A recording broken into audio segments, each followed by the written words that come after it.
आज हम आपके लिए भगवत गीता से कुछ बातें लेके आए हैं जिन्हें जानना और सबसे ज़्यादा समझना बहुत ज़रूरी है, क्योंकि हम जानते तो बहुत कुछ हैं लेकिन उन बातों पर कभी गौर नहीं करते। श्री कृष्ण भगवत गीता में कहते हैं, कोई भी काम अच्छा या बुरा सिर्फ उस काम को करने के पीछे के इरादे से निश्चित होता है।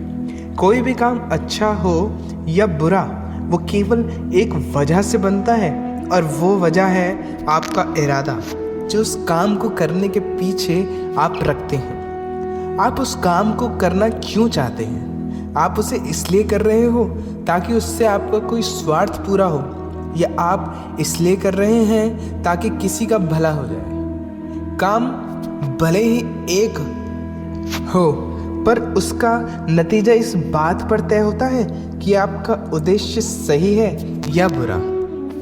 महाभारत के युद्ध में कौरव और पांडव दोनों युद्ध कर रहे थे, पर दोनों के उद्देश्य बिल्कुल विपरीत थे। पांडव अपने धर्म के लिए युद्ध कर रहे थे और कौरव अपने अधर्म के लिए। दोनों एक ही मैदान में थे और दोनों ही अपनी पूरी ताकत के साथ एक दूसरे से लड़ रहे थे, लेकिन दोनों का काम एक होने के बाद भी और मेहनत एक होने के बाद भी कौरव हार गए और पांडव जीत गए। इसके पीछे एक ही कारण था, और वो है उनके काम को करने के पीछे का इरादा। एक का इरादा सही और एक का इरादा गलत था। भगवत गीता में श्री कृष्ण कहते हैं, इंसानियत के सिवा इस धरती में कुछ भी नहीं रहता है। इंसान जब पैदा होता है तो नंगा आता है, जब मरता है तो ऐसे ही जला दिया जाता है, उसके साथ कुछ भी नहीं जाता। जिंदगी में जो कुछ भी आने पर मिलना है वो आपके आने से पहले किसी और का था, और जब आप यहाँ से चले जाएंगे तो वो किसी और का हो जाएगा। जो पैसे आज आपके पास हैं, जो नाम आज आपके पास है, जिस पद पर आज आप हैं, उससे पहले इस पद पर कोई और था, और आज आप भले ही इस पर हो लेकिन कल कोई और होगा और ये पद आपसे छीन लेगा। यही सृष्टि का नियम है और यही भगवत गीता की सबसे बड़ी सीख है, जो हर एक पृथ्वीवासी को समझनी चाहिए।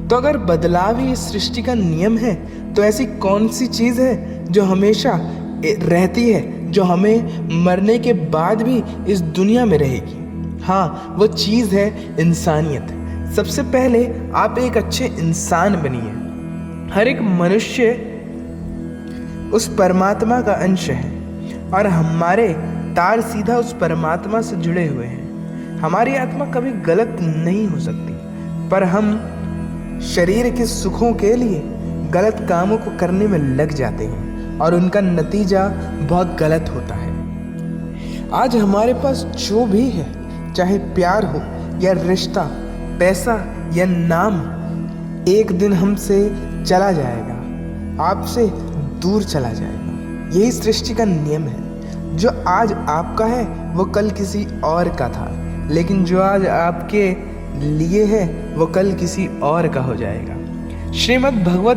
गीता में श्री कृष्ण कहते हैं कि आप जैसा सोचते हो वैसे ही बन जाते हो। आज आप जीवन में जो कुछ भी हो वो केवल आपकी सोच की वजह से हो। आज कोई भी अगर किसी भी लेवल पे हो, चाहे वो लेवल ऊपर हो या नीचे, वो सिर्फ उस इंसान की सोच की वजह से है। अगर एक भिखारी बनना चाहता है तो बन सकता है। दुनिया में कोई ऐसी ताकत नहीं है जो उसे अमीर बनने से रोक सके। साईं कहते हैं कि सच्चाई और अच्छाई को कभी नकारा नहीं जा सकता और न ही कभी छुपाया जा सकता है। इसलिए सच कहने और अच्छे काम को करने से कभी मत डरें। सच्चाई और सूरज को ज़्यादा देर तक छुपाया नहीं जा सकता, एक वक्त बाद उनको सामने आना ही पड़ता है। आप उनको सामने आने से रोक नहीं सकते। इसलिए अगर कोई ऐसा कार्य कर रहे हैं जो कि गलत है, आपको उस काम को तत्काल ही छोड़ देना चाहिए, क्योंकि किसी न किसी दिन आपकी सच्चाई दुनिया के सामने आ ही जाएगी। सब अपने जीवन में बहुत सारे झूठ बोलते हैं, किसी आरोप से बचने के लिए या फिर अपना फायदा देखने के लिए।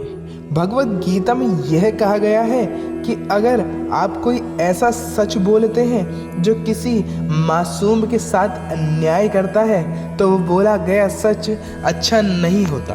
और अगर आप कोई ऐसा असत्य बोलते हैं जिसे किसी का भला हो और किसी का नुकसान भी ना हो, तो वो बोला गया असत्य भी बुरा नहीं होता।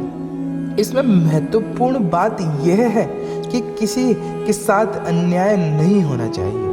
इस सत्य और असत्य की कहानी को समझना बहुत ही बारीकी का काम है, इसलिए अपने विवेक से 2 बार सोचने के बाद ही निर्णय लें आपको क्या बोलना चाहिए और क्या नहीं। भगवत गीता में श्री कृष्ण कहते हैं कि हमें सिर्फ कर्म करने का अधिकार है, फल के बारे में ना सोचें। आपको काम तो छूट है, लेकिन उस काम में होने वाली हार या जीत को सोचकर खुद को नहीं बांधना चाहिए।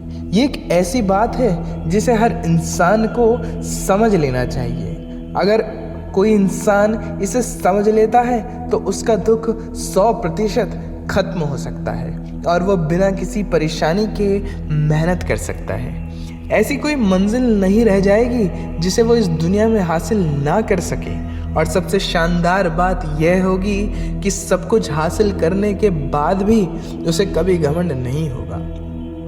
आपको किस काम करने का उद्देश्य यह नहीं होना चाहिए कि मैं अगर इस काम को कर दूंगा तो मुझे ये फल मिल जाएगा। अक्सर ये होता है कि हम मेहनत तो करते हैं, पर उस मेहनत से ज़्यादा हमारे मन में चिंता होती है कि इस काम को करने से हमें क्या मिलेगा और यह काम करने से हम क्या पाएंगे। हम हर बार यह सोचते हैं कि मैं ये काम कर तो रहा हूँ, मैं इस काम के लिए मेहनत तो कर रहा हूँ, पर मुझे सफलता क्यों नहीं मिल रही। मुझे तो सफल होना ही चाहिए। जितनी हमारी मेहनत होती है उससे ज़्यादा हमारी आशाएं बढ़ जाती, और अगर हम असफल हो भी जाते हैं तो हमें यह बात याद रखनी चाहिए कि अगर हम इस काम में सफल नहीं हुए तो कोई और तो इस काम में सफल हुआ होगा, क्योंकि उसने आपसे ज़्यादा मेहनत की होगी।